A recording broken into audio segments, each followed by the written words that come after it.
నమస్తే, welcome to signature studios. Vinay Reddy గారు, అలాగే నిజామాబాద్ పార్లమెంట్ సభ్యుడు ధర్మపురి అరవింద్ గారు ఉన్నారు. నమస్తే sir, welcome to signature studios. నమస్తే. గతంలో మీరు అన్నట్టుగానే నిజామాబాద్లో కాషాయ జెండా ఎగరవేస్తామని చెప్పేసి మీరు అన్నట్టుగానే ఈ సర్వే రిపోర్ట్లు కనిపిస్తున్న నేపథ్యంలో మిమ్మల్ని సిగ్నేచర్ స్టూడియోకి ఇన్వైట్ చేయడం జరిగింది. Thank you. అయితే మరీ ముఖ్యంగా చూసినట్లయితే బోధన్లో చూసినట్లయితే మొదటిగా ప్రారంభించినట్టయితే అక్కడ 10% లీడ్ బీజేపీ వస్తుంది అన్నట్టుగా చూపిస్తూ ఉన్నారు. సో ఏ రకంగా చూడొచ్చు ఈ సర్వేని బోధనలో? మీ సర్వే ఎప్పుడైతే నేను చూసినానో దాంట్లో నేను 70% ఏకీభవిస్తా. ఇంకా తెలంగాణలో పరిస్థితి ట్రాన్స్ఫర్మేషన్ స్టేజ్లో ఉంది, ఫ్లూయిడ్ స్టేజ్లోనే ఉంది. ఇంకా చాలా సమీకరణాలు మారుతాయి. ఇంకా 6 నెలలు ఉంది ఎలక్షన్కి. పోలింగ్కి మనకు కంఫర్టబుల్గా కనీసం 6 నెలల వ్యవధి ఉంది. తెలంగాణ పొలిటికల్ సినారియో డెఫినెట్గా ట్రాన్స్ఫర్మేషన్ స్టేజ్లో ఉంది. గత 10 సంవత్సరాల నుంచి ఉన్న బీఆర్ఎస్ పార్టీ ఒక ఉద్యమ పార్టీగా ప్రత్యేక తెలంగాణ కోసం పుట్టి కేసీఆర్ ఆ ఉద్యమం బాగా నడిపి ఒక సెంటిమెంట్ క్రియేట్ చేసి ఒక ఎమోషనల్ అట్మాస్ఫియర్ క్రియేట్ చేసి ఒక నిజంగా కూడా ఆయనకి కవులు, కళాకారులు, ఉద్యోగస్తులు, టీచర్సు, అడ్వకేట్సు, అన్ని రకాల సమాజంలో ఉన్న అన్ని రకాలు ఆయనకి మద్దతు తెలిపినాయి. పార్టీలకు అతీతంగా మద్దతు ఆయన గెలవడం జరిగింది. ఆయన ఫస్ట్ టైం 4.5 yearsకి ఆయన ఎలక్షన్కి వెళ్ళిపోయిండు. ఇప్పుడు మళ్ళీ 5 సంవత్సరాలు కంప్లీట్ చేసుకున్నాడు. ఫస్ట్ టైం యాంటీ ఇన్కంబెన్సీ తక్కువ ఉంది, ప్లస్ కన్విన్స్ చేసుకున్నాడు. నేను డబుల్ బెడ్రూమ్ ఇల్లు కట్టలేదు, ఇల్లు కట్టడానికి టైం పడుతుంది, so on so fourth. BJP ఆనాడు బలంగా లేదు. కాంగ్రెస్ కూడా అప్పటికి ఫస్ట్ ఆయన 2014లో గవర్నమెంట్ ఫామ్ చేయంగానే చాలా చాకచక్యంగా కాంగ్రెస్ని ఫినిష్ చేసేసాడు. అందరినీ తీసేసుకోవటం, ఎక్కడో నాయకుల్ని ఉండనీయకపోవటం, వాళ్ళని ఏదో రకంగా గవర్నమెంట్లోనో ఎమ్మెల్యే టికెట్ ఇచ్చో, ఏ చైర్మన్ పదవులు ఇచ్చో, ఎమ్మెల్సీలు ఇచ్చో ఏదో రకంగా కాంగ్రెస్ క్లోజ్ చేసేది. సో అపోజిషన్ అప్పుడు స్ట్రాంగ్గా లేదు. ఇప్పుడు యాంటీ ఇన్కంబెన్సీ పెరిగిపోయింది. అపోజిషన్ పార్టీసు ప్రత్యేకంగా భారతీయ జనతా పార్టీ చాలా పుంజుకుంది. ఎక్కడైతే బీజేపీ స్ట్రాంగ్గా లేని పాకెట్స్ ఉన్నాయో కాంగ్రెస్ రీటైన్ చేసుకుంటుంది అపోజిషన్ ఓటు. అక్కడ కూడా ఒకసారి బీజేపీ పుంజుకున్నట్టయితే కాంగ్రెస్ కూడా ఫాస్ట్గా తగ్గిపోయే పార్టీ. ప్లస్ సెంటిమెంటు ఇక లేదు. తెలంగాణ ఎంతున్నో వచ్చేసింది, 10 సంవత్సరాలు అయిపోయింది. People expect development, people expectations మారిపోతాయి. 2014లో కానీ 2018లో కూడా కొంచెం మన తెలంగాణ సెంటిమెంటు మనకి ఎలక్షన్లలో పనిచేసిందని అనవచ్చు. కానీ ఇక 2023-24లో ప్రత్యేక తెలంగాణ సెంటిమెంట్ అన్నది పనిచేస్తుందని నేను అనుకోను. దీనికి తోడు టీఆర్ఎస్ పార్టీ లేదు. It is no more Telangana Rashtra Samithi, it has become Bharat Rashtra Samithi. So their sentiment is totally out of the picture. Vinay garu, మీరేమంటారు? నిజామాబాద్లో మరీ ముఖ్యంగా బీజేపీ చూసినట్లయితే ప్రధానంగా ఎక్కువగా లీడ్ కనిపించే పరిస్థితులు కనిపిస్తూ ఉన్నాయి. ఇప్పుడు మీరు చేసిన సర్వేలలో చూసినట్లయితే బీజేపీ 2nd ప్లేస్లో ఉన్నప్పటికీ కూడా కరీంనగర్లో, నిజామాబాద్లో మరీ ప్రధానంగా మీరు ఎక్కువగా బీజేపీయే గెలుస్తుందని ఇచ్చిన సర్వే ప్రకారంగా చూసినట్లయితే ఏ రకంగా చూడవచ్చు యాక్చువల్లీ ఆ సర్వేస్ని? మనం ఆల్మోస్ట్ 150,000 సర్వేలు తీసినామన్నా మొత్తం తెలంగాణ అంతా. సో నిజామాబాద్ అర్బన్ రూరల్లో మనం చూసుకుంటే దాదాపు 4,000 శాంపుల్స్ తీసాం. సో కొంచెం మార్పు ఉంది. మనము మైనారిటీ ఓట్లు ఎక్కువ ఉన్నా కూడా సో మైనారిటీకి ఏం బీజేపీ ఆపోజిట్ కాదని నేను భావిస్తాను. సో ప్రజలు కూడా మారినారు అన్న చెప్పినట్లు, ఆ సెంటిమెంట్ పోయింది. సో ప్రజలకు ఎవరైతే మేలు చేస్తారో అటువైపే ప్రజలు మొగ్గు చూపిస్తారో అనిపిస్తుంది. నిజామాబాద్ సర్వే మీరు న్యూట్రల్గా చేస్తూ ఉంటారు కదా, కాంగ్రెస్ మొదటి ప్రాధాన్యతగా ఎక్కువగా కనిపిస్తూ ఉంది మీ సర్వేలో. అయితే నిజామాబాద్లో ఎలా ఉండబోతుంది అంటారు? నిజామాబాద్లో ఏమవుతుందంటే కన్నా ఓట్ చీలిపోతుందన్న. సో ఈ మైనార్టీ కొంచెం కాంగ్రెస్కి పోయినా, సో కొంచెం అర్బన్లో బాగా కాంగ్రెస్ వర్సెస్ బీఆర్ఎస్ వెళ్తుంది. సో బీజేపీకి కొంచెం హోప్ ఉంది అక్కడ బాగా. నేను చూసినట్లయితే కన్నా మ్యాక్సిమం నేను చేసిన అన్ని నియోజకవర్గాల్లో కొంచెం నిజామాబాద్ నాకు ఎక్కువ వచ్చింది. ఇక్కడ ఇంకొక పాయింట్ నేను చెప్పాలనుకున్నది ఏమంటే కన్నా అన్న కాంగ్రెస్ కంప్లీట్గా క్లోజ్ అయిపోయింది అన్నారు. సో దానికంటే ముందు టీడీపీ అయిందని మనం చెప్పుకోవాలా. సో కంప్లీట్గా 15 సీట్లు ఉన్నాయి 14లో మనకు. 18కి వచ్చేసరికి 2 సీట్లకు వచ్చేసింది అది. సో ఆ ఓట్ బ్యాంక్ ఎక్కువ మనం బీఆర్ఎస్కి వెళ్ళిందని అనుకోవచ్చు. కాంగ్రెస్ స్టిల్ ఓట్ బ్యాంక్ ఉందనేసి నా ఒపీనియన్. ఇక్కడ చూసినట్లయితే ఆర్మూర్లో మీరు మరీ ముఖ్యంగా చూపించింది ఏంటంటే బీజేపీ 18% లీడ్లో ఉంటుంది అని చెప్పారు. మరి ఏ రకంగా ఉంటుంది అక్కడ? లాస్ట్ టైం చూసినట్లయితే 14-15 ఓట్లు కూడా దాటని పరిస్థితి మరి ఆర్మూర్లో. ఏమంటారన్న మీది? సో ఇప్పుడు వినయ్ గారు చెప్పినట్టు ఫస్ట్ నిజామాబాద్ అర్బన్ బోధన్ ప్రాంతంలోకి వస్తే భారతీయ జనతా పార్టీ ఎందుకు ఎక్కువ లీడ్లో కనబడుతుందంటే ముస్లిమ్స్లో కూడా టీఆర్ఎస్ వ్యతిరేకత మొదలైపోయింది. Orthodox radical Muslim mentality, hard core ideological voter ముస్లిమ్స్లో ఉన్న వాళ్ళు they might shift to Congress. ప్రాక్టికల్గా ఉన్నవాళ్ళు, ప్రత్యేకంగా లేడీసు, ట్రిపుల్ తలాక్ అయిపోయినాక ప్లస్ ఇప్పుడు కామన్ యూనిఫామ్ సివిల్ కోడ్ వస్తున్నప్పుడు ముస్లిం మహిళలకి జీవితాంతం ఒక సెన్స్ ఆఫ్ సెక్యూరిటీ అన్నది వాళ్ళు అప్రిషియేట్ చేస్తారు. ఇప్పటి వరకు కూడా ఒక ముస్లిం యువకుడు 4 పెళ్ళిళ్ళు చేసుకోవచ్చు, డివోర్స్ ఈజీగా ఇచ్చేస్తుంటాయి. ఇప్పుడు తలాక్ అన్నది ఇబ్బందికరంగా మారిపోయింది. రేపు యూనిఫామ్ సివిల్ కోడ్ వచ్చినాక ఒకటే పెళ్లి చేసుకోవాలి, రెండో పెళ్లి చేసుకోవాలంటే దేశంలో అందరికి ఉన్న ప్రక్రియనే వీళ్ళు కూడా అదే ఫాలో కావాల్సి వస్తుంది. సో ఒక ముస్లిం మహిళకి లైఫ్ లాంగ్ సెక్యూరిటీ అన్నది రాబోతుంది. So you can expect, Vinay గారు చేసినట్టు you can expect lot of Muslim women voters tilting towards Bharatiya Janata party. ఇంకోటి ఇప్పుడు ఆర్మూర్కి వచ్చినట్టయితే, నేను లాస్ట్ టైం నా నియోజకవర్గంలో నేను సర్వే చేసుకున్నప్పుడు 13-14% ఆర్మూర్లో భారతీయ జనతా పార్టీ బీఆర్ఎస్ పైన ఉండే. ఇది ఒక 2.5 months బిఫోర్. ఇప్పుడు వినయ్ రెడ్డి గారి ప్రకారం 18% లీడ్లో బీఆర్ఎస్ ఉంది. ఇంకా రాను ఇంకా పెరుగుతుంది. మీకు ఆర్మూర్ కానీ, బాల్కొండ కానీ, నిజామాబాద్ రూరల్ కానీ రాను పెరుగుతుంది. ఎందుకంటే టీఆర్ఎస్కి ఓటు వేస్తాము అన్నోడు వేసే గ్యారంటీ లేదు. బీజేపీకి ఓటు వేస్తామన్నోడు డెఫినెట్గా వేస్తాడు భయానికి. అక్కడ ఉన్న ఎమ్మెల్యే కానీ, ఇక్కడ ప్రశాంత్ రెడ్డి మినిస్టర్ కానీ వీళ్ళు భయపెట్టించి రాజ్యం వెళ్తూ ఉన్నారు. ఎవరైనా బీజేపీ జెండా పట్టుకున్నా, బీజేపీ కార్యక్రమానికి పోయినా భయాందోళనలు గురి చేస్తున్నారు. పోలీసులను పంపిస్తారు, కేసులు వేపిస్తారు, లేదా ఇంకో రకంగా ల్యాండ్ మీద డిస్ప్యూట్ తీసుకొస్తారు. ఈ రకంగా ఎటువంటి ఇబ్బందులైనా ఏదో రకంగా ఇబ్బంది క్రియేట్ చేసే వ్యవహారం చేస్తారు. కాబట్టి మీరు మళ్ళీ ఒక 2 నెలలు మళ్ళీ చేస్తే ఇంకా కాస్త పెరుగుతుంది. ప్రజలు now they are opening up. Election దగ్గరకు వస్తున్నాయి. బీజేపీ అభ్యర్థులు పుష్కలంగా ఉన్నారు. నిజామాబాద్ పార్లమెంట్లో అన్ని జాగాలలో బీజేపీ పుంజుకుంటుంది. ఎలక్షన్లు దగ్గరకు వస్తున్నాయి. నవ్వు ప్రజలు ఓపెన్ అవుతా ఉన్నారు. సో మీ సర్వేస్ కూడా రాను ఇంకా కొంచెం మారుతుంది. ఇక్కడ మరీ ముఖ్యంగా చెప్పాలి అని అంటే నిజామాబాద్ అర్బన్కి వచ్చేసరికి 30-40% ఓట్ బ్యాంక్ బీజేపీ ఫేవర్లోనే కనిపిస్తూ ఉంది. కానీ అక్కడ చూస్తే అభ్యర్థి బీజేపీ మాత్రం లేడు అని నా వాదన. కానీ 48% ఏ రకంగా అంటే ఏం చెప్తారు మీరు? ఇది బేస్డ్ ఆన్ కంప్లీట్ పార్టీ ప్రకారం చేస్తారు. అంటే అభ్యర్థి లేడంటే అభ్యర్థి ఉన్నా కూడా లాస్ట్ టైం చూసినట్లయితే ఓట్ బ్యాంక్ని మీరు గమనించినట్లయితే 30-35,000 వచ్చిన పరిస్థితి. కానీ ఈసారి 22,000 మేజర్లీ ఒక 20-30,000 దాటలేని పరిస్థితి. అట్లాంటిది ఏకంగా ఈసారి 40% ముస్లిం ఓటు కూడా ప్రత్యేకంగా ముస్లిం మహిళా ఓటు కూడా షిఫ్ట్ అవ్వడం బీజేపీ వైపు. టీఆర్ఎస్ వదిలి కొంచెం ముస్లిం ఓటు కాంగ్రెస్ వైపు వెళ్ళటం, ఇది టీఆర్ఎస్ వీక్ అయిపోతుంది. హిందూస్లో కూడా ఏదైతే యాంటీ ఇన్కంబెన్సీ ఉందో ముస్లిమ్స్లో కూడా ఉంది. సో యాంటీ ఇన్కంబెన్సీ పెరిగిపోయి భారతీయ జనతా పార్టీ అక్కడ బలంగా ఉంది. మెయిన్ అపోజిషన్ ఇప్పుడు నిజామాబాద్ పార్లమెంట్లో BJP. So shift towards BJP is more.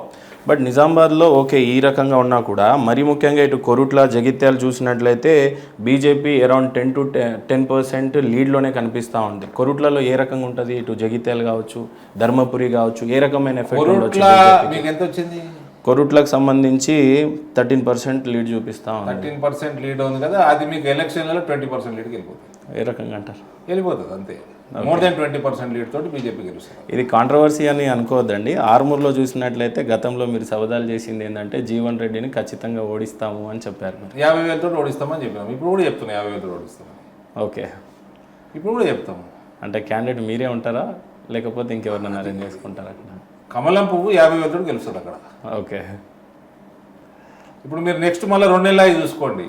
అక్కడ ఆర్మూర్లో వన్ సైడ్ జీవన్ రెడ్డికి వ్యతిరేక గాలి ఉంటుంది. అంటే మరీ ముఖ్యంగా ఆర్మూర్నే మీరు ఎక్కువగా ఫోకస్ చేయటం వెనకాల ఉన్న కారణం మరి మీడియా ఈ మధ్య కాలంలో చూస్తే బాల్కొండని కూడా మీరు ఎక్కువగా టార్గెట్ చేస్తున్నట్టు వినపడతా ఉంది.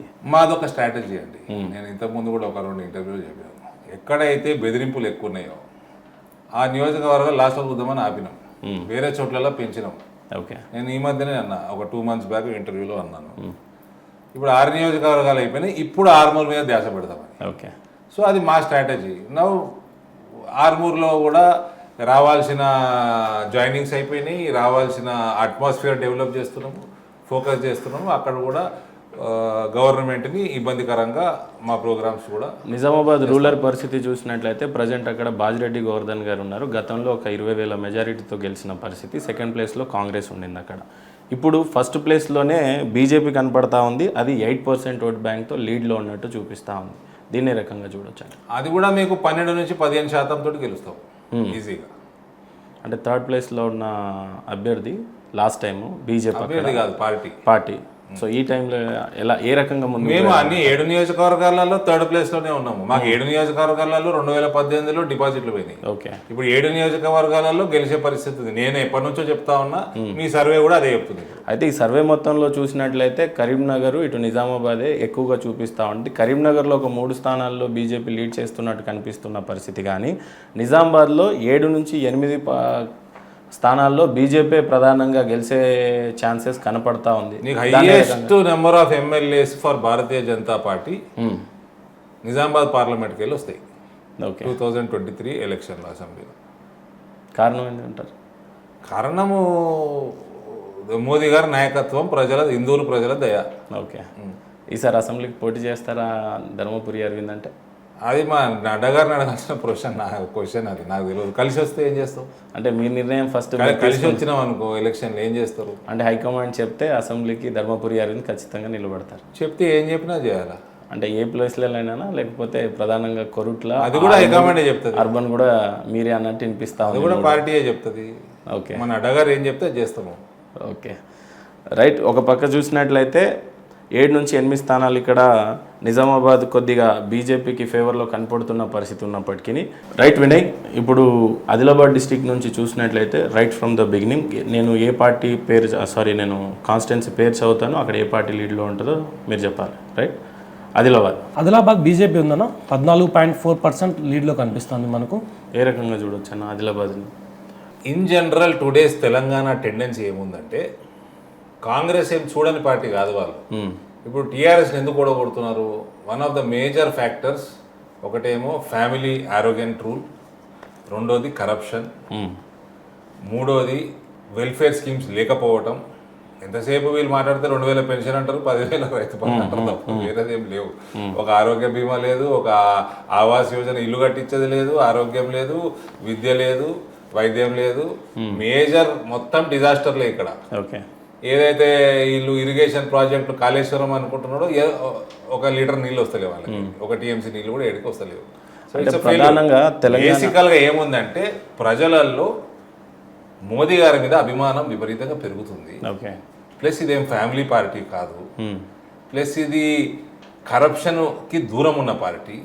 ఏనో ఒక దగ్గర ఇనబడతా ఉంటుంది తప్ప ఇంత పెద్ద దేశంలో మీకు 95% పైన కరప్షన్ లేని ప్రభుత్వాలే ఉంటాయి బీజేపీవి, ప్రత్యేకంగా కేంద్ర నాయకత్వం. కాబట్టి ప్రజలది first choice is becoming Bharatiya Janata Party. BJP Telangana చేసుకోవాల్సింది ఏంటంటే, అన్ని చోట్లల్లో you will have to hunt down for candidate. నీకు సీనియరే ఉండాలా, నీకు ఇంతకుముందు ఎమ్మెల్యే ఎంపీ ఉండాలన్నా ఏం లేదు, అట్లా ఏం లేదు. మంచి ప్రామిసింగ్ యంగ్స్టర్ని తెచ్చుకున్నా ప్రజలు అభిమానిస్తారు. ఇంకో విషయం ఏంటంటే ఇక్కడ అరవింద్ గారు, గతంలో మనం తెలంగాణ సాధనలో ఉన్నప్పుడు ఆదిలాబాద్ గురించే మరీ ఎక్కువగా మాట్లాడేది, అంటే బ్యాక్వర్డ్ ఏరియా అని, డెవలప్ కాలేదు అని చెప్పేసి. అండ్ ఇటు మహబూబ్ నగర్ గురించి మాట్లాడేది. ఆదిలాబాద్ విషయంలో చూసినట్లయితే ఏమైనా డెవలప్మెంట్లు కానీ ఇటు కేంద్ర ప్రభుత్వం కానీ లేకపోతే స్టేట్ చేసినటువంటి డెవలప్మెంట్ విషయంలో మాట్లాడాలంటే ఏం చూడవచ్చు? ట్రైబల్ సెగ్మెంట్ బేసికల్గా ఇప్పుడు దళిత్స్కి కానీ ట్రైబల్స్కి కానీ విదేశాలలో పోయి చదువుతుంటే వాళ్ళకి లక్షల రూపాయల సహాయము స్కాలర్షిప్లు కేంద్ర ప్రభుత్వం ఇస్తుంది. ఇక్కడ ఇంప్లిమెంట్ అయితే లేవు సరిగ్గా. ఓకే. సో ఇవన్నీ వాళ్ళకి విద్యార్థులకు తెలుసు వాళ్ళకి. కాబట్టి ఇటువంటి అయితే స్కీమ్స్ ఈ అది ఏ సమాజంలో ఏ వర్టికల్కి ఇచ్చినా కూడా అది దళిత్ కానీ అది మన ట్రైబల్ కానీ బీసీ కానీ ఓసీలకు కానీ 10% reservation for economically backward OCs కానీ ఇట్లా ఏదైతే ఉందో అది తెలంగాణలో రీచ్ అవ్వట్లేదు. ఓకే. అది రీచ్ కావాలంటే ఇక్కడ కూడా సేమ్ గవర్నమెంట్ ఉంటే రీచ్ అవుతాయి అన్న నమ్మకం ప్రజలలో ఏర్పడుతుంది. కాబట్టి that is why BJP first ప్రిఫరెన్స్గా మనం ఉంటున్నాం. ఎక్కడనైతే క్యాండిడేట్ లేడు, అభ్యర్థి వీక్గా ఉన్నాడు, అక్కడనే టీఆర్ఎస్ కూడా కొట్టాలంటే మళ్ళీ కాంగ్రెస్కి పోదామా లేకపోతే ఇంకెక్కడికన్నా పోదామా ఎంఐఎంకి పోదామా అన్న ఆలోచన వస్తుంది తప్ప భారతీయ జనతా పార్టీకి మంచి డీసెంట్ అభ్యర్థి ఉండి అక్కడ పని చేసుకుంటా ఉంటే first priorities BJP is becoming first. ఆదిలాబాద్లో స్వయం బాబురావు గారి వేవ్ ఏమన్నా ఫామ్ చేసే పరిస్థితి ఉండడం వల్ల ఇలాంటి రిజల్ట్స్ చూడొచ్చా? అదే ఎందుకంటే పక్కన చూసిన స్వయం బాబురావు కూడా కష్టపడేట ఆయన దగ్గర ఆదిలాబాద్ ఆయన పార్లమెంట్లో నాకు తెలిసి అప్పుడు లోకల్ బాడీ ఎలక్షన్లో బ్రహ్మాండమైన పర్ఫార్మెన్స్ ఉన్నది. అవును, కార్పొరేట్ చూసినా కౌన్సిలర్స్ చూసినా బీజేపీ ఐడియాలజికల్గా కూడా అక్కడ గ్రౌండ్ లెవెల్లో ఆదిలాబాద్లో స్ట్రాంగ్గా ఫస్ట్ నుంచే ఉంది. ఈ విషయం చెప్పడానికి కారణం ఏంటంటే పక్కనే ఉన్న మంచిర్యాల కానీ ఆసిఫాబాద్ కానీ కాంగ్రెస్కి ఫేవర్ ఉన్నట్టు చూపిస్తూ ఉంది. కాంగ్రెస్ ఏకంగా 19% 30% మెజారిటీ చూపిస్తున్న పరిస్థితి. ఆసిఫాబాద్ అయితే ఏకంగా 30% కాంగ్రెస్ ఉండబోతున్నట్టు, మంచిర్యాల మాత్రం 20% అని చూపిస్తూ ఉంది. దీని రకంగా చూడొచ్చు. సో దేర్ అగైన్ ఇది ప్యాకేజ్ అండి. Narendra Modi, Bharatiya Janata Party, ideology, candidate. Okay. ఈ కనెక్షన్ ఎక్కడైనా మిస్ అయితే మిస్ ఫైర్ అవుతుంది. ఓకే. ఈ కనెక్షన్ మొత్తం కరెక్ట్గా ఉంటే బీజేపీ గెలుస్తుంది. కాంగ్రెస్ వైపు ఎవరు చూడరు. ఆదిలాబాద్ ఎక్కడైతే కనెక్షన్ మిస్సింగ్ ఉందో state unit should work towards that. Okay. Vinay గారు, ఆదిలాబాద్లో మీరు చేస్తున్నప్పుడు సర్వేలో కాంగ్రెస్కి కొన్ని ఫేవర్ కనపడతా ఉన్నాయి, కొన్ని ఏమో బీజేపీ. కానీ ఎటు చూసినా ఆదిలాబాద్ కొద్దిగా ప్రధానంగా అయితే బీజేపీకే ఫేవర్ కనపడతా ఉంది. బోధ్ కానీ, నిర్మల్ కానీ, ముదోల్ కానీ, ఖానాపూర్ కానీ. ఇక్కడ కొత్తగా చూస్తున్న ఏంటంటే నేను ముదోల్లో 26% లీడ్ బీజేపీలోనే ఉంటుంది, 26% మెజారిటీ అని చూపిస్తూ ఉంది. అక్కడ ఓట్ స్ప్లిట్ అవుతుందన్న, బీఆర్ఎస్ కాంగ్రెస్ మధ్య స్ప్లిట్ అవుతుంది. సో అక్కడ బీజేపీకి అడ్వాంటేజ్ ఎక్కువ ఉంది. ఓకే. కానీ మంచిర్యాలలో చూసినట్లయితే అండ్ ఆసిఫాబాద్ చూసినట్లయితే 30% కాంగ్రెస్కే ఫేవర్ చూపిస్తూ ఉంది. సేమ్ ఫార్ములా అన్న చెప్పినట్లు Narendra Modi, BJP party. So ఇట్లా ఏమైతుందంటే అక్కడ కూడా కొన్ని ఈక్వేషన్స్ ఉంటాయి ఆ పార్టీకి కూడా. సో అక్కడ కరెక్ట్ సీక్వెన్స్ ఉన్నప్పుడు వాళ్ళకి లీడ్ వచ్చింది. మీ లెక్క ప్రకారం స్టేట్ మొత్తంలో బీజేపీ ఎన్ని స్థానాల్లో గెలిచే అవకాశం ఉందంటే ఏం చెప్తారు? మా లెక్క ప్రకారం ప్రస్తుతం వచ్చిండేది అయితే కదా, సో బీజేపీ ఓట్ బ్యాంక్ బాగా గెయిన్ చేసుకునేది అయితే నేను చెప్తాను. దాన్ని సీటుగా మలుచుకోవాలి, ఎమ్మెల్యే సీటుగా మలుచుకోవడం వాళ్ళ చేతిలో ఉందని. ఓకే. సో గ్రాఫ్ మీరు చూసుకున్నట్లయితే, సో 2014లో మీరు చూసుకున్నట్లయితే కన్నా, 18 చూసుకున్నట్లయితే కన్నా, తర్వాత బై ఎలక్షన్ చూసినప్పుడు కూడా they have very good proper vote bank now. So people కూడా కొంచెం చూస్తున్నారు బీజేపీ ఎలక్షన్స్ అంటే మునుగోడు తర్వాత బీజేపీ కొద్దిగా ఏమన్నా డౌన్ఫాల్ అయింది, తర్వాత కర్ణాటక చూసినటువంటి ఎలక్షన్స్ని ఇటేమన్నా ఎఫెక్ట్ ఏమైనా ఉందంటారా? అదేముండదండి, మునుగోడులో బీజేపీ డౌన్ఫాల్ ఏం కాలేదు. బీజేపీ డిపాజిట్ రాని దగ్గర క్లోజ్ సెకండ్ ప్లేస్లో వచ్చినాము. కాంగ్రెస్కి ఆల్మోస్ట్ డిపాజిట్ గల్లంత అయిపోయింది. డిపాజిట్ పోయిందో మరి వచ్చిందో ఐ డోంట్ నో. డిపాజిట్ లెవెల్లోనే ఉంది అక్కడ. ఓకే. ప్రొవైడెడ్ శ్రవంతి రెడ్డి గారు మంచి క్యాండిడేట్ ఆడ. ఓకే. ఆమె బాలయ్య గోవర్ధన్ రెడ్డి గారు కూతురు, కాంగ్రెస్ పెద్ద ఫ్యామిలీ. కాంగ్రెస్ అంతా పడిపోయింది. ఒక్కసారి భారతీయ జనతా పార్టీకి అభ్యర్థి బలంగా ఉంటే తెలంగాణ మొత్తంలో people are not looking towards any alternate, they are only looking towards BJP. ఈ మధ్యకాలంలో వినిపిస్తుంది పొంగులేటి శ్రీనివాస్ టాపిక్. దీనివల్ల ఏమైనా ఒక 10 స్థానాలకి బలమైన పోటీ ఇస్తాడు పొంగులేటి శ్రీనివాస్ ఒకవేళ కాంగ్రెస్కి పోతే, లేదు బీజేపీకి వస్తే ఏ రకంగా చూడొచ్చు? ఖమ్మం జిల్లా ఓవరాల్గా పొంగులేటి శ్రీనివాస్ రెడ్డి గారు ఠీకే, ఆయనకు ఒక ఫ్యాక్టర్ ఆయన 2014లో గెలవడం జరిగింది. ఆయన నాకు తెలిసి 2014లో అపోజిషన్ ఓటు బాగా స్ప్లిట్ అయింది. స్ప్లిట్ అయితే ఆయన 12,000 ఓట్స్ తోటి ఎంతో ఆయన నెగ్గడం జరిగింది. అక్కడ ఆంధ్ర ఇన్ఫ్లుయెన్స్ కూడా ఉంటుంది. ఓకే, అక్కడ నాకు తెలిసి తెలుగుదేశం కొంచెం ఫౌండేషన్ బాగానే ఉంటుంది. సో అక్కడ సమీకరణాలు ఎట్లయినా మారవచ్చు. ఓకే, ఈసారి సిపిఐ సిపిఎం కూడా బీఆర్ఎస్కే సపోర్ట్ చేసేటట్టుగా కనపడతా ఉంది. దీని రకంగా దాన్ని సిపిఐ సిపిఎం ఇట్లాంటి పనులు చేసి పతాక స్థాయికి వెళ్ళిపోయినాయి. పతాక స్థాయి అంటే ఏంటది? కిందికే కదా వెళ్ళిపోయినాయి. ఇంకా ఇట్లా తప్పులు చేస్తే ఇంకా పోతాయి కిందికి. ఓకే, బీఆర్ఎస్ పార్టీని దొర రాజ్యాన్ని కమ్యూనిస్టులు ఏ రకంగా సపోర్ట్ చేస్తారో చెప్పాలి. ఓకే, ఇంకో వైపు చూసినట్లయితే సిరిసిల్లలో 29% ఓట్ బ్యాంక్ బీజేపీకి పెరిగింది అని చెప్పేసి మీరు అన్నారు. అక్కడ అభ్యర్థి కానీ లేకపోతే పార్టీ పరంగా చూసినట్లయితే 30% అంటే ఆల్మోస్ట్ ఒక జస్ట్ 10 to 15% ఓట్ బ్యాంకే టీఆర్ఎస్కి ఫేవర్లో ఉన్నట్టు కనిపిస్తూ ఉంది. ఐ మీన్ బీఆర్ఎస్కి, కేటీఆర్ గారి కాన్స్టిట్యున్సీలో. అక్కడ 30% బీజేపీ పుంజుకోవటం ఏ రకంగా చూడొచ్చు అంటే అక్కడ భారతీయ జనతా పార్టీ అభ్యర్థి బలంగా ఉంటే కేటీఆర్కి ఎలక్షన్ గెలవడం కష్టమైపోతుంది. అంటే చాలా బలమైన అభ్యర్థి లేదండి, బాగా మెజారిటీ వచ్చే కేటీఆర్కి ఇండివిజువల్ పర్సనాలిటీ ఏం కాదు. ఆయన కేసీఆర్ కొడుకుగానే చెలామణి అవుతున్నాడు ఆయన. ఇప్పుడు కేసీఆర్ మీద వ్యతిరేకత ఉంటే కేటీఆర్ మీద కూడా ఈక్వల్గా ఉంటుంది, ఇంకా జర ఎక్కువనే ఉంటుంది. ఎందుకంటే ఈయన next generation people expect more from him, youngsters expect more from him. Delivery సున్నా ఉంది. ఇప్పుడు ఎవరేం చెప్పినా ఆ రెండే ఒకటి వీళ్ళ దగ్గర ఆన్సర్లు. రైతు బంధు అంటాడు 10,000కి, ఆ తరుగు తీస్తున్నాడు, క్వింటాల్కి 10 కిలోలు తరుగు తీస్తున్నాడు. 30 క్వింటాలు పండుతాయి ఎకరానికి. 30 × 10 300 కిలోలు, 3 క్వింటాలు, క్వింటాల్కి 2,000 రూపాయలు, 6,000, 2 పంటలు 12,000.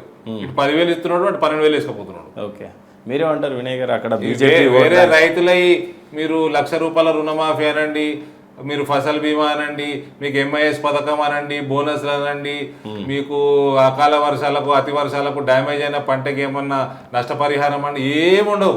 ఓకే, ఏమనంటే 10,000 అంటుండు, ఇటు తరుగు తీస్తున్నాడు, 12,000 తీసుకుపోతున్నాడు. కానీ ఇప్పుడు చూసినట్లయితే బీఆర్ఎస్లో కేటీఆర్ గారు మెజారిటీ ఎంత ఎక్కువ వస్తుంది, స్టేట్లో ట్రాక్ రికార్డ్స్ అన్ని కొల్లగొట్టాలి అనే నేపథ్యంలో చూసిన పరిస్థితి. కానీ ఏకంగా 30% ఓట్ బ్యాంక్ లీడ్ కూడా కాదు, జస్ట్ ఒక 10% 15% ఫేవర్ మాత్రమే బీఆర్ఎస్కి ఉంది. దీన్ని ఏ రకంగా చూడవచ్చు? యాక్చువల్లీ సిరిసిల్లలో బీజేపీ పార్టీకి ఇంత లీడ్ పెరగడానికి గల కారణం ఏమిటంటే మీరేమంటారు? బీజేపీ పార్టీకి పెరగడానికి కారణం మెయిన్ కాంగ్రెస్ కంటే కూడా బీజేపీకి ఎక్కువ మొగ్గు చూపిస్తున్నారు అన్న సిరిసిల్ల వరకు. సో అన్న చెప్పినట్లు ఓడిపోతాడు అనే దాన్ని నీ స్టేట్మెంట్ ఏం చెప్పలేను ఆన్సర్. ఓకే, సో ఓడగొట్టొచ్చు, అభ్యర్థి గట్టిగా ఉంటే ఓడగొట్టవచ్చు. Not about Sircilla. Okay, the phenomena is across Telangana. Okay, first priority బీజేపీది, ఓటర్ది ఫస్ట్ ప్రయారిటీ బీజేపీ. ఓకే, ఇంతకుముందు డిస్కస్ చేసినట్టు మోదీ గారి దగ్గరికి వెళ్ళి లోకల్ క్యాండిడేట్ దాకా కనెక్టివిటీ సరిగ్గా ఉంటే, ప్యాకేజ్ సరిగ్గా సెట్ అయిపోతే బీజేపీకి గెలుస్తుంది. మరి ఇటువైపు సిద్దిపేట చూసినట్లయితే 22% ఓట్ బ్యాంక్ అని చూపిస్తూ ఉన్నారు పర్సంటేజ్ బీజేపీలో. అంటే ఓవరాల్గా 30% అక్కడ బీఆర్ఎస్ గెలుస్తుందని ఉన్నా కూడా కానీ బీజేపీ మాత్రం పుంజుకోవడం. దీన్ని ఏ రకంగా చూడొచ్చు అంటే మీరు ఒక్క నియోజకవర్గంగా చూడొద్దన్న. సో 2018లో వాళ్ళ పర్సంటేజ్ ఎంత, వాళ్ళ ఎమ్మెల్యేలు ఎంత. ఆఫ్టర్ నేను రీసెంట్గా బై ఎలక్షన్లో కూడా చూసినాను. సో స్ట్రాంగ్ అపోనెంట్గా అది తయారైంది బీఆర్ఎస్ పార్టీకి. సో అన్న చెప్పినట్లు వీఆర్ విన్నింగ్ అంటాడు. సో అది లెట్స్ సీ. బట్ నా intention and my assumption is ఏమంటే ఓట్ బ్యాంక్ బాగా పెరిగింది. సో దేశంలో ఏం జరుగుతుందో తెలంగాణ ప్రజలు కూడా గమనిస్తాను. లైక్ రామ మందిరం కావచ్చు, కాశ్మీర్ ఇష్యూస్ కావచ్చు. So people are educated, digital technology is there. ఫోన్లలో చూసి ఏం జరుగుతుంది, ఏ పార్టీకి ఓటు వెళ్ళా, సో ఏ చిన్న తప్పు చేసినా కూడా మీడియాలో పబ్లిష్ చేసేస్తాను. సో క్యాండిడేట్ని కూడా వాళ్ళు గమనించి ఓట్లు వేస్తాను. కొంచెం బీజేపీకి అయితే లీడ్ బాగా కనిపిస్తుందని చెప్తున్నాను నేను. అరవింద్ గారు, హుజూరాబాద్లో చూసినట్లయితే 12% లీడ్ వచ్చేసి బీఆర్ఎస్ పార్టీయే ఉంటుంది అని చెప్తున్నారు. ఈటల రాజేందర్ గారి కాన్స్టిట్యున్సీలో ఓ 20,000 25,000 ఓట్ బ్యాంక్ లీడ్లో బీఆర్ఎస్ పార్టీయే గెలిచే పరిస్థితి ఉంది. ఈటల రాజేందర్ కాన్స్టిట్యున్సీ అక్కడ ఏ రకంగా చూడొచ్చు? లేదండి, అది మళ్ళీ మీరు 4 విడతల సర్వేలు చేస్తారు. క్యాండిడేట్ పరంగా కూడా వేరే వచ్చే ఛాన్స్ ఉంది. పార్టీ పరంగా కాబట్టి క్యాండిడేట్ పరంగా అయితే మేబీ లీడ్ ఆయనకే వచ్చే అవకాశాలు ఉంది. ఎందుకంటే పార్టీ పరంగా వచ్చిన సర్వే కాబట్టి. కానీ అక్కడ మీ సర్వేలలో ఓవరాల్గా మళ్ళీ రాజేందర్ గారు కంఫర్టబుల్గా గెలిచే సెగ్మెంట్. అండ్ మీ కాన్స్టిట్యున్సీ విషయానికి వస్తే బాల్కొండ విషయంలో టీఆర్ఎస్ జస్ట్ 1.8% లీడ్లో ఉన్నట్టే కనిపిస్తూ ఉంది అక్కడ బీఆర్ఎస్ పార్టీ. అది కూడా ఉండదండి. అది కూడా నేను చెప్తున్నాను కదా, Prashant Reddy minister. Okay, minister దగ్గర ఏదో పని అవసరం పడో, ఇది అవసరం పడో, అది అవసరం పడో, జర భయానికి కొంచెం ఈ సర్వేలలో చెప్పరు. ప్రశాంత్ రెడ్డి కూడా కంఫర్టబుల్గా దాదాపు 10% ఓట్స్ తోటి ఓడిపోతాడు. బాల్కొండ కూడా బలమైన అభ్యర్థిని ఎవరున్నారంటారు బాల్కొండలో మినిస్టర్ గారు? ప్రశాంత్ రెడ్డి నేను కేటీఆర్ని కూడా కొట్టచ్చు అంటున్నా. ప్రశాంత్ రెడ్డి ఎట్లా బలమైన అభ్యర్థి అయితే? అంటే బాల్కొండలో ప్రశాంత్ రెడ్డి ఓడిపోయిందండి, గెలిచే ప్రసక్తి లేదు. ఓకే, విపరీతమైన దోపిడీ, కుటుంబ దోపిడీ. ఆడ కూడా కల్వకుంట్ల కుటుంబం హైదరాబాద్లో దోసుకుంటుంటే రాజధానిలా రాష్ట్రం అంతా బాల్కొండ నియోజకవర్గంలో ప్రశాంత్ రెడ్డి, ఆయన తమ్ముడు, ఆయన ఉన్నారు, ఆయన అజయ్ ఏదో పేరుంది ఆయన, వీళ్ళు కలిసి విపరీతమైన దోపిడీ. ఓకే, అంటే ఒక పక్క బోధన చూసినట్లయితే ప్లస్ అక్కడ భారతీయ జనతా పార్టీ ఆర్గనైజేషన్ పరంగా, పార్టీ ఆర్గనైజేషన్, బూత్ కమిటీస్ వ్యవహారం ఇదంతా బాల్కొండ అయితే స్ట్రాంగెస్ట్ నా పార్లమెంట్లో. బట్ ఓవరాల్గా చూసినట్లయితే కాంగ్రెస్ వచ్చేసి మొదటి స్థానంలో కనిపిస్తూ ఉంది, సెకండ్ స్థానంలో బీజేపీ కనిపిస్తూ ఉంది, థర్డ్ స్థానంలో మొత్తం ఓవరాల్గా స్టేట్. అది కూడా ఓకే. ఇప్పుడు కాంగ్రెస్కి జిహెచ్ఎంసీలో క్యాండిడేట్ ఉండడు, నిజామాబాద్ పార్లమెంట్లో క్యాండిడేట్ లేరు, ఆదిలాబాద్లో వీక్ ఉంది. ఈ రకంగా మా రంగారెడ్డి జిల్లాలో హెచ్ఎండి ఏరియా, జిహెచ్ఎంసీ అన్నాను, హెచ్ఎండి ఏరియాలో కాంగ్రెస్కి క్యాండిడేట్లు దిక్కులేరు. అట్లా భారతీయ జనతా పార్టీకి కూడా క్యాండిడేట్ సరిగ్గా లేకపోయిన పాకెట్స్ ఉన్నాయి. అందుకని మీకు కాంగ్రెస్ వస్తున్నది. అందుకే నేను చెప్తున్నా, ఎక్కడనైతే బీజేపీ క్యాండిడేట్ని మనం తయారు చేసుకుంటామో కాంగ్రెస్ ర్యాపిడ్గా పడిపోతుంది. ఇంకా 6 నెలలు ఉంది ఎలక్షన్కి. ప్లస్ మీ సర్వే ప్రకారం వ్యత్యాసం మాకు 29% చూపించారు ఓవరాల్ స్టేట్లో, కాంగ్రెస్కి 31, 32 చూపించారు. అదే ఎప్పుడైనా కొట్టేస్తాం మేము, 3% వేరియంట్ ఈజీ కొట్టేస్తాం. అది పెద్ద సమస్య కాదు. అంటే మీ లెక్క ప్రకారం 35% ఓటు దాటితే కంఫర్టబుల్ గవర్నమెంట్ అనమాట. కానీ ఇక్కడ ఇంట్రెస్టింగ్ ఫ్యాక్ట్ ఏంటంటే అధికార పార్టీ బీఆర్ఎస్ మాత్రం 27%తో థర్డ్ ప్లేస్లో ఉన్నట్టు వినయ్ గారి సర్వే చెప్తా ఉంది. Possible, it is possible. అంత యాంటీ ఇన్కంబెన్సీ విపరీతంగా ఉంది. యాంటీ బీజేపీ స్ట్రాంగ్ ఉంటే ప్రజలు బీజేపీ కోటేస్తున్నారు. ఒకవేళ బీజేపీకి అభ్యర్థి లేని పక్షంలో కాంగ్రెస్ కోటేస్తున్నారు. ఓకే, సో మాకు 6 నెలల సమయం ఉంది. ఇంకా మీకు న్యూట్రల్ ఓటు కూడా ఉంటుంది. మీ సర్వే ప్రకారం 5-6% ఓటు ఉంటుంది, అది బీజేపీకి వచ్చే ఆస్కారం ఎక్కువ ఉంటుంది. ఓకే, మరోవైపు వైఎస్ఆర్టీపీ 5.8% అని చూపిస్తూ ఉంది సర్వే. ఎవరు ఓట్ బ్యాంక్ ఎక్కువగా చీల్చే అవకాశం ఎక్కువగా ఉందంటారు? ఇది కొద్దిగా బీజేపీకే మైనస్ ఏమో, 6% వైఎస్ఆర్టీపీ ఆ ఓట్ బ్యాంక్. అంటే వాళ్ళకు ఉన్న ఎస్సీ ఓట్ బ్యాంక్ కావచ్చు, క్రిస్టియన్ మైనారిటీ ఓట్ బ్యాంక్ కావచ్చు, కొంతవరకు షర్మిల గారికి ఫేవర్ చేసే విధంగా కనపడతా ఉంటుంది. ఆమె కష్టపడ్డది, పాదయాత్ర చేసింది, కొంచెం రికగ్నిషన్ ప్రజలు ఇస్తున్నారు. ఆ వర్గాలు ఏ వర్గాలు చేస్తున్నారో మీకే తెలవాలి మీ సర్వే ప్రకారం. కాబట్టి సో షీ హార్డ్ వర్క్ చేసింది, ఒక తెలంగాణలో ఒక రికగ్నిషన్ సంపాదించుకుంది. కాబట్టి 5-6% ఆమె ఓటు వస్తుందండి. బీఎస్పీ పార్టీ ఏమాత్రం అన్నా రాజశేఖర రెడ్డి గారు అభిమానులు కొందరు ఉండిపోతారు. మీరు అన్నట్టు కొన్ని వర్గాలు ఆమెకు సపోర్ట్ చేస్తాయి. సరే, అది బీజేపీకి కట్ చేస్తుంది అంటే నేనైతే అనుకోను. ఓకే, అంటే కాంగ్రెస్కి మైనస్ ఏమో నాకు తెలిసి మైనారిటీ ఓట్ బ్యాంక్, అది మీకు ప్లస్ అయి ఉంటుంది 6%, మీకే కలిసి వచ్చే. భారతీయ జనతా పార్టీ ఓట్ కట్ చేయడము ఎవ్వరి తరం కాదు. బీజేపీ సరిగ్గా పని చేసుకోకపోతేనే ఆ ఓట్ బ్యాంక్ పోతుంది. బీజేపీ సరిగ్గా పని చేస్తే అది షిఫ్ట్ అయ్యే ఓటు బ్యాంక్ కాదు.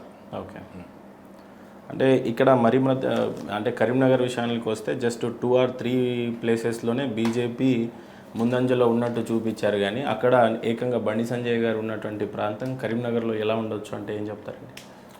కరీంనగర్లో కూడా చూడండి, పార్లమెంట్ ఎన్నికలలో అక్కడ కాంగ్రెస్ చాలా వీక్ కనబడ్డది. నిజామాబాద్లో వీక్ కనబడ్డట్టు కరీంనగర్లో కూడా బాగా వీక్ కనబడ్డది. దాన్ని కరెక్ట్ సద్వినియోగం చేసుకొని ప్లాన్ చేసుకుంటే అక్కడ కూడా అన్ని సీట్లు గెలిచే ఆస్కారం ఉంటుంది. దుబాక విషయానికి వస్తే అగైన్ పార్టీ పరంగా సర్వే చేశారు కాబట్టి అక్కడ రఘునందన్ రావు గారికి సెకండ్ ప్లేస్ వచ్చిన పరిస్థితి, బీఆర్ఎస్ పార్టీకే అధికారంలోకి వస్తుంది. చుట్టుపక్కలంతా అది హార్డ్ కోర్ కల్వకుంట్ల బెల్ట్. అది ఓ దిక్కు సిరిసిల్ల, ఓ దిక్కు గజ్వేలు, ఇంకో దిక్కు ఏంది మన సిద్దిపేట. ఓకే, సో మీరు పార్టీ పరంగా చేశారు. రేపు రఘునందన్ రావు అభ్యర్థిగా చేసినప్పుడు అది కూడా కలుస్తుంది, రఘునందన్ గెలుస్తుంది. ఒకసారి నేను ఆదిలాబాద్ నుంచి స్టార్ట్ చేస్తాను, మీరు కొద్దిగా ఏ పార్టీ అధికారంలోకి వస్తుందో చెప్తే. ఆదిలాబాద్ బీజేపీ ఉందన్నా 14.4%. సిర్పూర్ త్రిముఖపూర్ అన్న, so we can't tell, slight TRS edge ఉంది. ఓకే, చేనూరు చేనూరు కాంగ్రెస్ 5.5% లీడ్లో ఉందన్న. Bellampalli, Bellampalli BJP 8.5%, Mancherial, Congress 19.3%, Asifabad, Congress 30.4%, Adilabad, BJP 14.4%, Boath, BJP, Mudhole, BJP, Khanapur, BJP, Armoor, BJP, Bodhan, BJP, Jukkal. BJP, వినడానికి చాలా బాగున్నారు మీకైతే. బాన్స్వాడ, బాన్స్వాడ బీఆర్ఎస్ అన్న. ఇది మినిస్టర్ ఉండే ప్లేస్. స్పీకర్ గారు ఉన్నారు. లేదు, పోచారం శ్రీనివాస్, రైట్. ఎల్లారెడ్డి, కాంగ్రెస్ అన్న. Kamareddy, BJP, Nizamabad urban, BJP, Nizamabad rural. బీజేపీ, మీ ఎల్లారెడ్డి కూడా నేను ఏకీభవించా, ఆడ బీజేపీ గెలుస్తుంది. మంచిగా. బీజేపీ ఎల్లారెడ్డిలో ఏ మేరకు ఉంది చెప్పండి ఒకసారి. బీజేపీ 32nd ప్లేస్ ఉందన్న. ఫైట్ ఉంది, ఫైట్ లేదనకూడదు. అదే కాంగ్రెస్ బీజేపీ ఫైట్ అది, కానీ బీజేపీ గెలుస్తుంది. ఓకే. మీ 4 సర్వేలు చేసినాక మీరు రిజల్ట్ మార్చుకుంటారు. క్యాండిడేట్ పరంగా కానీ అభ్యర్థుల పరంగా కానీ. మా బాల్కొండ, త్రిముఖపోరణ కొరుట్ల, 13.4 బీజేపీ, జగిత్యాల, ట్రైఫైట్, ధర్మపురి, సేమ్ ట్రైఫైట్ అన్న. రామగుండం, కాంగ్రెస్ మంతెని, 17 కాంగ్రెస్, మీరు గమనించాలి ఇక్కడ జగిత్యాల కాంగ్రెస్ వర్సెస్ బీజేపీ ఉంది. బీఆర్ఎస్ 3rd ప్లేస్ పోతుంది. పెద్ద మనిషి జీవన్ రెడ్డి గారు ఉన్నాడు, కానీ అక్కడ కూడా మేము 10% ఓటు పైన గెలుస్తాం. జగిత్యాల ఈజీగా గెలుస్తాం. డబల్ డిజిట్లో ఉంటుంది మా విన్నింగ్ పర్సంటేజ్. అంటే అభ్యర్థి పరంగా పోయినట్లయితే మీరు 4 సర్వేలు చేసుకున్నాక అక్కడ గెలుస్తాం. సో పార్టీ పరంగా ఒకవేళ కాంగ్రెస్ సెకండ్ వచ్చినా డిస్టెంట్ సెకండ్ ఉంటుంది. ఓకే. నెక్స్ట్ పెద్దపల్లి, కాంగ్రెస్ అన్న. కరీంనగర్, బీజేపీ, చొప్పదండి. కాంగ్రెస్, ఇక్కడ కరీంనగర్ అనగానే 43% బీజేపీ లీడ్లో ఉన్నట్టు చూపిస్తూ ఉంది. దీన్ని ఏ రకంగా? అంటే మళ్ళీ సేమ్ ముస్లిం మహిళలు బీజేపీ వైపు మొగ్గుతున్నారట అన్నమాట అన్నట్టే. నేను రిక్వెస్ట్ మీరు నెక్స్ట్ టైం సర్వే చేసినప్పుడు దాని మీద ప్రత్యేక ధ్యాస పెట్టండి. మైనారిటీ మీద, మైనారిటీ మహిళల మీద ప్రత్యేకంగా చేయండి.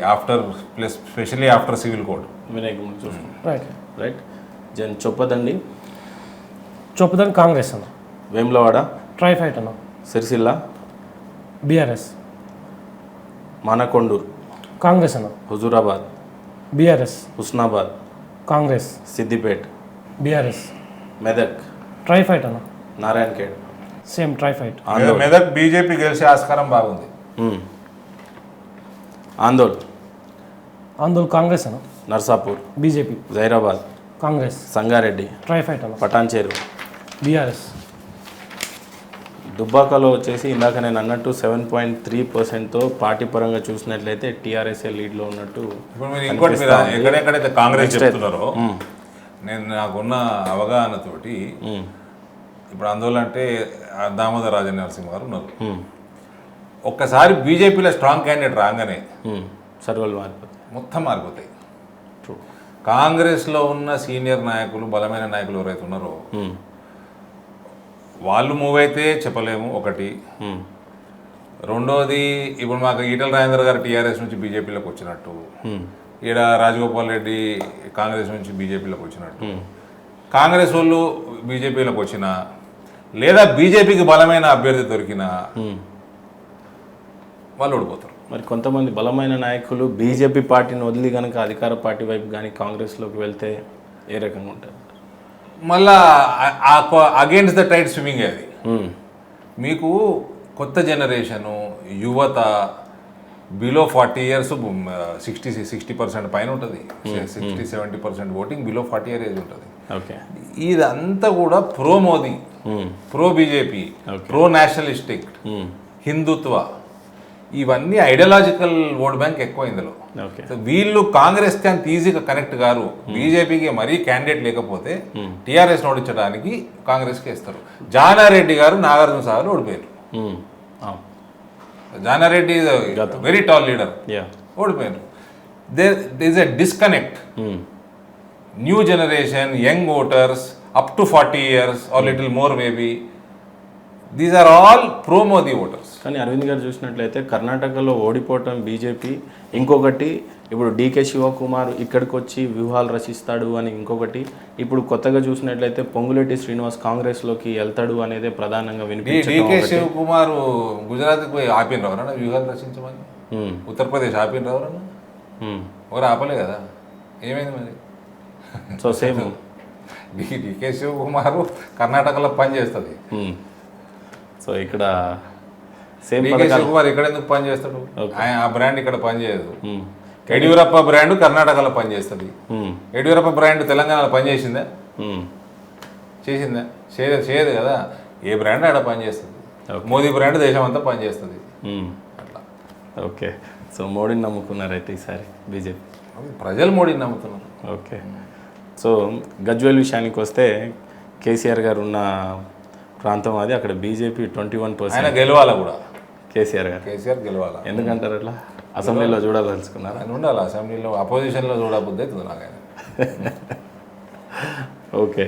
మేడ్చల్, బీఆర్ఎస్ అన్న, Malkajgiri, BRS, Quthbullapur, BRS, Kukatpally, BRS, Uppal, BRS, Ibrahimpatnam, Congress, Lal Bahadur Nagar, BRS, LB Nagar ఇందా అంటే ఎల్బీ నగర్ ఇది, మహేశ్వరం. ఈ జిహెచ్ఎంసీలో మీకు మార్జిన్ ఎంత ఉంది? BRS versus home parties. BRS versus parties అన్న. So BRS versus parties at least double digit ఉందన్న, 12 to 25%.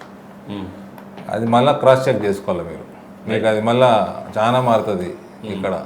ఓకే. చేస్తామన్న ఖచ్చితంగా. మళ్ళీ క్యాండిడేట్లు మీరు confirm టోటల్ చేయండి. మీకు జిహెచ్ఎంసీ హెచ్ఎండిఏ పరిధి బీజేపీ విల్ స్వీప్. ఓకే. ఇంకా చాలా సమీకరణాలు మారుతాయి. ఇంకా మారలే. మీరు కూడా సమీకరణాలు మారుతుంటే చేస్తూ ఉన్నాడు. అంతే. ఇప్పుడు ప్రధానంగా అయితే ఇప్పుడు పార్టీ పరంగా చేశారు, చాలా సమీకరణాలు మారుతాయి హెచ్ఎండిఏ ఏరియాలో. ఇప్పుడు ఇక్కడ చూసినట్లయితే రాజేంద్ర నగర్ ట్రై ఫైట్ అన్న ఇక్కడ జస్ట్ 2.4 ఉంది. బీజేపీ వర్సెస్ రాజేంద్ర నగర్ ఉంది మీరు అన్నట్టుగానే. Serilingampally, BRS.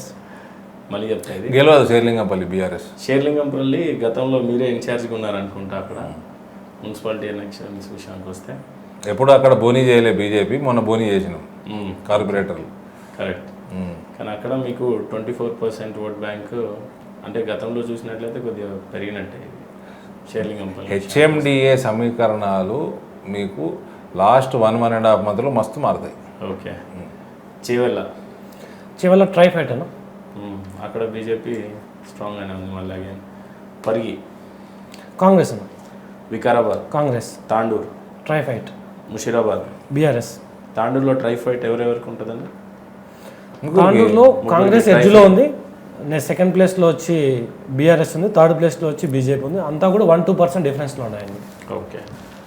Musheerabad, BRS, Amberpet, BRS, Khairatabad, BRS, Jubilee hills, BRS, Sanath Nagar, BRS, Goshamahal, BJP. Okay. మరి ఇప్పుడు మీ హెచ్ఎండిఏలో మీరు అన్ని బీఆర్ఎస్ ఉన్నాయి కదా, అన్నీ ఓడిపోతుంది బీఆర్ఎస్. ఓకే. అన్నీ ఓడిపోతాయి. ఓకే. గోషామాల్ ఇక్కడ బీజేపీకే ఫేవర్ చూపిస్తూ ఉంది, కానీ మరి అక్కడ క్యాండిడేట్ని చూసినట్లయితే అంటే రాజా సింగ్ గారు ఇప్పుడు సస్పెన్షన్లో ఉన్నారు. బట్ ఇట్ ఈస్ స్ట్రాంగ్ ఇది బేస్డ్ ఆన్ ఐడియాలజికల్ సెగ్మెంట్. అది ఓకే. సో ఏదైనా బీజేపీకి ఫేవర్లో ఉండే Favour లో కాన్స్టిట్యున్సీ అని అంటారు. ఓకే. సికింద్రాబాద్. సస్పెన్షన్ ఎన్ని రోజులు ఉంటుందో, రివోక్ అవుతుందా కాదా మనకు తెలియదు. Okay. But it is a BJP seat. Okay. మీకున్న సమాచారం ఏముంది? మీద ఆలోచన చేయలేదండి. Okay. Secunderabad, BRS, Secunderabad cantonment, BRS, Kodangal, Congress, Narayanpet. ఇక్కడ కొడంగల్లో చూసినట్లయితే 48% వచ్చేసి కాంగ్రెస్కి ఉంది, సెకండ్ వచ్చి 27% బీఆర్ఎస్కి ఉంది, 17% థర్డ్ ప్లేస్లో. అది రేవంత్ రెడ్డి సీటు, ఆయన పిసిసి ప్రెసిడెంట్. సో డెఫినెట్గా ఆయనకి ఎడ్జ్ ఉంటుంది. ఓకే.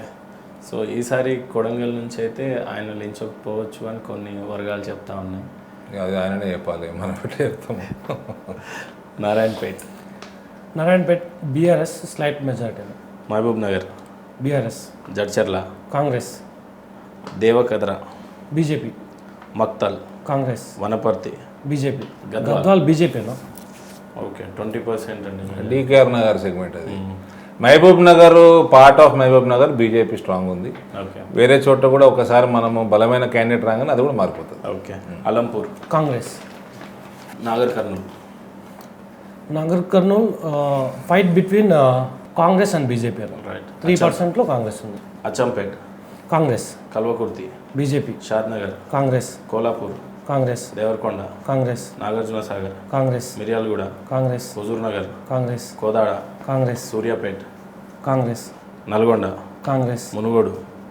మునుగోడు స్లైట్ మెజార్టీతో కాంగ్రెస్ ఉందన్న. కానీ ఫైట్ బిట్వీన్ ట్రై ఫైట్ అని చెప్పుకోవచ్చు మనం. బీఆర్ఎస్కి 28.6% ఉంది, కాంగ్రెస్కి 30% వచ్చి బీజేపీ ఉంది. ఓకే. భువనగిరి, భువనగిరి కాంగ్రెస్ అన్న. నకరేకల్, కాంగ్రెస్. తుంగతుర్తి, కాంగ్రెస్. ఆలేరు, కాంగ్రెస్. జన్గాం, కాంగ్రెస్. గన్పూర్ స్టేషన్, కాంగ్రెస్. పాలకుర్తి. కాంగ్రెస్. ఇక్కడ ఇది మినిస్టర్ అండి, ఇక్కడ పాలకుర్తి వచ్చేసి ఎర్రబుల్ దయాకర్ రావా అక్కడ ఓడిపోతున్నాడు ఆయన.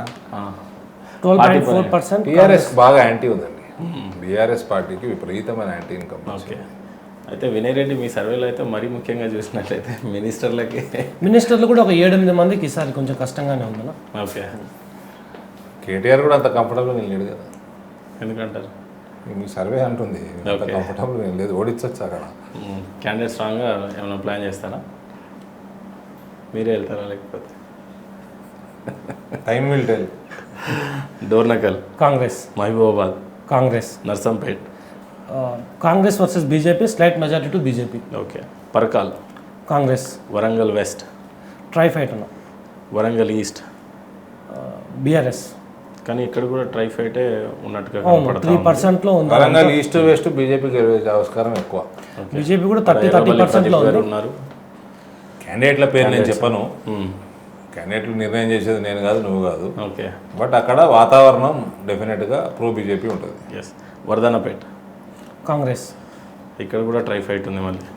ఆల్మోస్ట్ ఓట్ అనేది షేర్ డివైడ్ అయిందన్న బీఆర్ఎస్కి బీజేపీకి మధ్య. సో 4%లో కాంగ్రెస్ లీడ్లో ఉంది. భూపాలపల్లి, భూపాలపల్లి కాంగ్రెస్ అన్న. ములుగు కాంగ్రెస్. కానీ 6.3% లీడ్ కనిపిస్తూ ఉంది. అక్కడ వెరీ తక్కువ ఉంది. ఫైట్ చూసినట్లయితే 36 కాంగ్రెస్కి ఉంది, 30% వచ్చేసి బీజేపీ. మహేందర్, కాంగ్రెస్కున్న ఓటు గ్యారంటీ లేదు ఉంటుందని, గ్యారంటీ లేదు. బీజేపీకి ఇప్పుడున్న ఓటు గ్యారంటీ ఉంటుంది, అది పెరుగుతుంది తప్ప తరగదు. ఓకే. కానీ ములుగులో చూసినట్లయితే సీతక్క చాలా బలమైన అభ్యర్థిగా కనిపిస్తూ ఉంది. కానీ బీజేపీ చూసినట్లయితే 30%, just slight 6%. That is ideological vote, that is Narendra Modi's vote, that is nationalistic vote, Hindutva vote. This is the vote.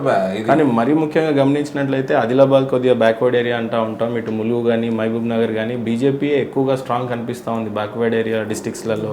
Modi గారి స్కీమ్స్, అంత్యోదయ ఒక పాలసీగా వీకర్ సెక్షన్ స్కీమ్స్ అవుతున్నాయో, వీకర్ సెక్షన్స్ కోసం ప్రవేశపెట్టిన స్కీమ్స్ మోదీ గారి అడ్మినిస్ట్రేషన్లో చేరుతున్నది. అది ఓకే. లాస్ట్ మైల్ డెలివరీ ప్రతి గడప గడపకు చేరుతున్నది స్కీమ్.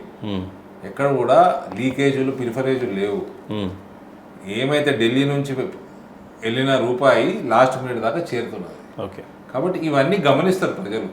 ఒక క్లీన్ గవర్నెన్స్ ఉంటే సాధ్యమవుతుంది. అంత డెవలప్మెంట్ కానీ ఈ పాలసీస్ కానీ ఇవన్నీ కూడా అయితే ప్రజలకు మేలు చేసే ఇవన్నీ స్కీమ్స్ ఉంటాయో ఇవన్నీ చేరాలంటే ఒక క్లీన్ గవర్నెన్స్ అవసరం. ప్రధానంగా అది బీజేపీ తోటి సాధ్యం. మళ్ళీ నువ్వు ఒక దొంగకు తీసుకుపోయి ఇంకో దొంగను కూర్చోబెట్టినట్టు కాంగ్రెస్.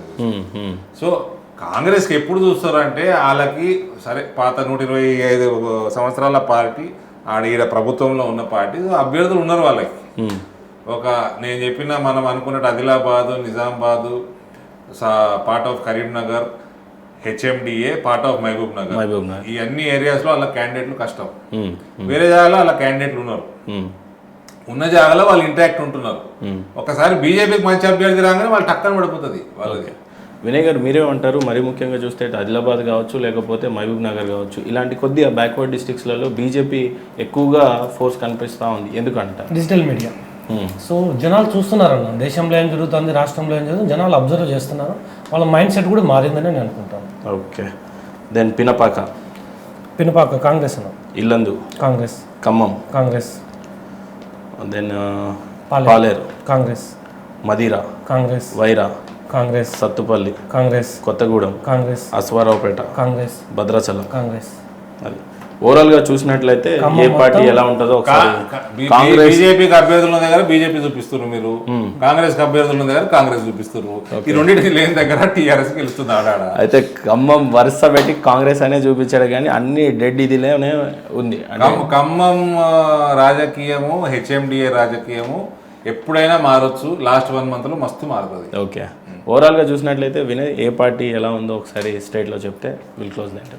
సో ఓవరాల్గా 23 సీట్స్లో బీజేపీ కరెంట్ లీడ్లో ఉందన్న. సో ఇందులో 17 సీట్స్ వచ్చి మోర్ దాన్ 5% ఉంది. రిమైనింగ్ 6 సీట్స్లో వచ్చి almost TRS versus BJP, Congress versus BJP try fight. And more over BJP ఓవరాల్గా 11 సీట్లలో ట్రై ఫైట్లో ఉంది. అంటే నువ్వా నేనా అని పోటీలో కన్నా బీజేపీ ఉంది. కాంగ్రెస్ చూసుకున్నట్లయితే 1, 2, ఒక 5 సీట్లలో నువ్వా నేనా అన్నట్లుంది. ట్రై ఫైట్ చూసుకుంటే ట్రై ఫైట్ ఎక్కువ ఉందన్న. ట్రై ఫైట్ ఒక 10 సీట్లలో ఉంది. ఒక 10 సీట్లలో ఆల్ 3 పార్టీస్ అలా ఉంది. సో ఓవరాల్గా 49 సీట్స్లో కొంచెం క్లియర్ మెజార్టీలో కాంగ్రెస్ ఉంది. 58 వచ్చి స్లైట్ మెజార్టీతో ఉంది. అండ్ బీఆర్ఎస్ వచ్చి 31 సీట్స్లో మెజార్టీలో ఉంది. ఓకే, ఓవరాల్గా చూసినట్లయితే టీఆర్ఎస్ వచ్చేసి 27% థర్డ్ ప్లేస్లో చూపించారు. కాంగ్రెస్ వచ్చేసి 32%, ఆల్మోస్ట్ 0.9 అంటే 33%. ఇక్కడ 29% బీజేపీ చూపిస్తా ఉన్నారు. సో 3% స్లైట్ మెజారిటీతో కాంగ్రెస్ వర్సెస్ బీజేపీ 1.5% ఓటు. కాంగ్రెస్కి ఓటు ఉండే గ్యారంటీ ఏం లేదు. Okay, BJP vote guarantee, BRS vote guarantee లేదు.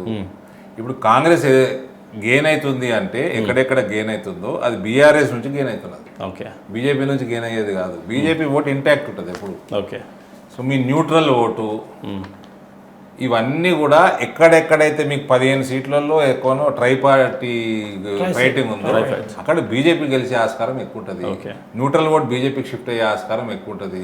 కాంగ్రెస్ నుంచి బీఆర్ఎస్ నుంచి బీజేపీకి ఎలక్షన్ల వరకు షిఫ్ట్ అయ్యే ఓటు ఉంటుంది. అండ్ ప్రధానంగా మనం చర్చించుకోవాల్సింది ఇక్కడ 7 స్థానాల్లో ఎంఐఎం పార్టీ ఉంటుంది. ఈసారి ఏమన్నా ఒక 10-15 స్థానాల్లో ఎంఐఎం కనుక పోటీ చేసినట్లయితే ఈ 1-2% కూడా గల్లంతయ్యే ఛాన్సెస్ ఉంది. బీజేపీ తెలంగాణ రాజకీయం ట్రాన్స్ఫర్మేషన్ ఫేజ్ లో ఉంది. నువ్వు నేను వినయ్ మనం జూన్లో ఉంటాం. మా నాయకత్వం సెప్టెంబర్లో ఉంటుంది. ఓకే, సో మ్యాజిక్ అంతా సెప్టెంబర్లోనే ఉంటుంది. వాళ్ళు 3 నెలలు ముందర ఉంటారు మనకన్నా. వాళ్ళ ప్లానింగ్ వ్యవహారం అంతా అక్కడ ముందు ఉంటుంది. కాంగ్రెస్ పార్టీకి నాయకత్వం లేదు. ఈసారి ఎంఐఎం పార్టీ ఏమన్నా ఈ 7 స్థానాలు కాకుండా ప్రధానంగా ఏమన్నా కాన్స్టిట్యున్సీలలో పోటీ చేసే అదే ఓవైసీ చెప్పాలి. నేను ఎట్లా చెప్తా, ఆయన దేశం అంతా కంటెస్ట్ చేస్తున్నాడు. ఆయన ఎక్కడైనా గెలుస్తాడు అనుకుంటే ఇప్పుడు నిజామాబాద్ అర్బన్ ఉన్నది, బోధన్ ఉన్నది, ముదోల్ ఉంది, నిర్మల్ ఉంది, ఆదిలాబాద్ ఉంది. ఇటువంటి జాగాలలో కంటెస్ట్ చేసే అవకాశాలు అయితే ఉంటాయి. ఓకే, అండ్ ఈజీ 15-20 సీట్లు కంటెస్ట్ చేయొచ్చు తెలంగాణలో ఈజీగా. ఇంకెక్కువ చేస్తే చేస్తాడు. బీఎస్పీ కూడా ఫ్యాక్టర్ ఉంటుంది. బీఎస్పీ ఫ్యాక్టర్ ఉంటుంది. ప్రవీణ్ కుమార్ గారు ఆయన క్రెడిబిలిటీ ఆయనకు ఉన్నది. సో ఆయన అది కూడా ఫ్యాక్టర్ ఉంటుంది. ఇదండి. Thank you so much for watching signature studios.